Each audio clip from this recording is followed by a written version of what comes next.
representantes de la literatura indigenista en Bolivia. Tenemos a Alcides Arguedas, novelista paceño. Sus obras Raza de Bronce, Vida Criolla y Pueblo Enfermo son literatura indigenista cargada de análisis social. Buscó una solución o explicación al permanente estado de conflicto de su país.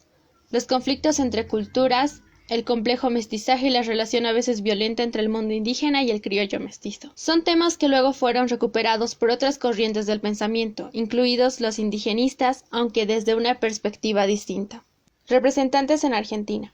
José Luis Borges, escritor nacido en Argentina con sus libros de ensayos Historia de la Eternidad de 1936 y El Hacedor de 1961, con temas del indigenismo.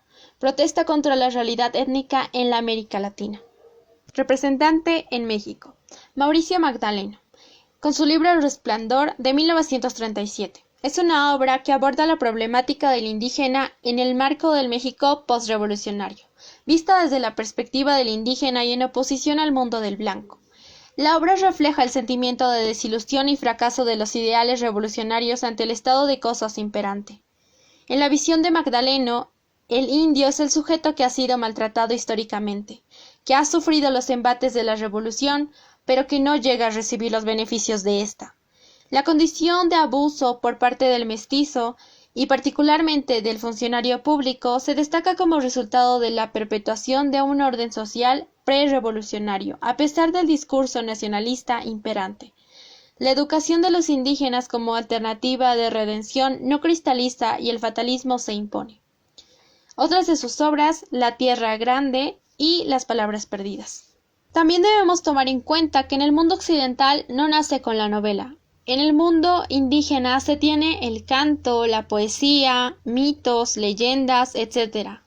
Surgen los movimientos culturales en toda Latinoamérica, donde existe mayor presencia indígena, en la literatura, con la poesía, con contenido de sublevación, en pintura, con un representante que es Mamani Mamani, el cual es un artista aymara de Bolivia.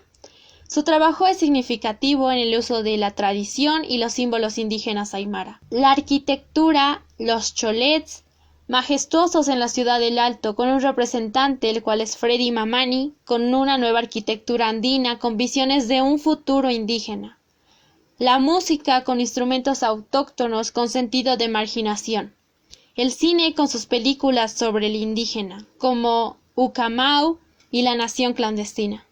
Fausto Reinaga, abogado, pensador indio potosino, tenía el pensamiento y liberación india aymara quechua en los Andes. El indio no es una clase social, es una raza, una nación, una historia, una cultura. El indio es un pueblo oprimido y esclavizado. El indio no tiene que integrarse ni asimilarse a nadie, el indio tiene que liberarse, y la liberación del indio será obra del mismo indio, decía él. Fausto Reinaga, desde los años 60, socavó en el colonialismo instalado en la mente y el corazón del indio colonizado y le mostró su rostro auténtico, su condición de sujeto de liberación, esto es, con conciencia histórica, poder y pensamiento. Su radicalidad lo convirtió en el padre del indianismo, que como pensamiento e ideología pasó a constituirse en una referencia inaudible que nutre las diferentes corrientes indianistas de la actualidad. En conclusión, por todo lo fundamentado anteriormente, histórica, social y políticamente, debemos decir que sí ha existido el indigenismo en Latinoamérica, un indigenismo con mucho sufrimiento de los pueblos indígenas, a pesar de la gran heterogeneidad étnica y cultural de sus pueblos originarios en América Latina. El indigenismo se ha articulado en las últimas décadas como un proyecto político unificado a nivel regional.